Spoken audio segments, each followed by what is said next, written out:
ভাৰতীয় জাতীয় কংগ্ৰেছৰ আমাৰ শ্ৰদ্ধাৰ সভাপতি ভূপেন কুমাৰ বৰাদেৱক আজি যোৰহাট থানালৈ তেওঁক আকৌ সমন কৰা হৈছে। আজি কেইটামান দিন আগতে তেখেতক যোৰহাটৰ এডমিনিষ্ট্ৰেশ্যনে পুলিচ এডমিনিষ্ট্ৰেশ্যনে তেওঁক আকৌ মাতিছিলে। প্ৰায় 3 ঘণ্টা সময় ভাৰতীয় জাতীয় কংগ্ৰেছৰ অৰ্থাৎ আটাইতকৈ আমাৰ অসমৰ বিধানসভাৰ আটাইতকৈ ডাঙৰ আমাৰ যিটো অপজিশ্যন পাৰ্টি ভাৰতীয় জাতীয় কংগ্ৰেছ আৰু এই পাৰ্টিটোৰ সভাপতিজনক যোৱা কেইটামান দিন আগত প্ৰায় 3 ঘণ্টা তেখেতক সোধপোছৰ নামত ৰখাই থোৱা হৈছিলে। আজি আকৌ পুনৰাবৃত্তি, আজি আকৌ যোৰহাট পুলিচে আকৌ তেওঁক থানাই আজি আকৌ মাতি পঠাইছে আৰু এইটো এটা অগণতান্ত্ৰিক, মই ভাবোঁ এইটো এটা খুবেই দুখজনক, দুৰ্ভাগ্যজনক।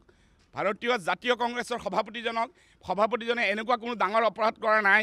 তেওঁৰ ওপৰত যিবিলাক তেওঁ আৰোপ লগোৱা হৈছে, route change, public harass, Rahul Gandhi ন্যায় যাত্ৰাই ভাৰতবৰ্ষত এটা জাগৰণ তুলিছে। মানুহ ন্যায়ৰ পক্ষে ৰাহুল গান্ধী ডাঙৰীয়াৰ যাত্ৰাই ৰাহুল গান্ধী দেৱে গোটেই ভাৰতবৰ্ষত তেওঁ মাত মাতি আছে। যোৱা সময়ত কন্যাকুমাৰী কাশ্মীৰৰ পৰা কন্যাকুমাৰীৰ পৰা কাশ্মীৰলৈ ৩,৫০০ কিলোমিটাৰ তেওঁ কাভাৰ কৰিছিল ভাৰত জোড়ো যাত্ৰা, তাতো ন্যায়ৰ পক্ষত মাত মাতিছিল। আৰু এইবাৰ ৬,৫০০ কিলোমিটাৰ মণিপুৰৰ পৰা তেওঁ কাভাৰ কৰি আছে, ইতিমধ্যে ঝাৰখণ্ড পাৰ হৈছে।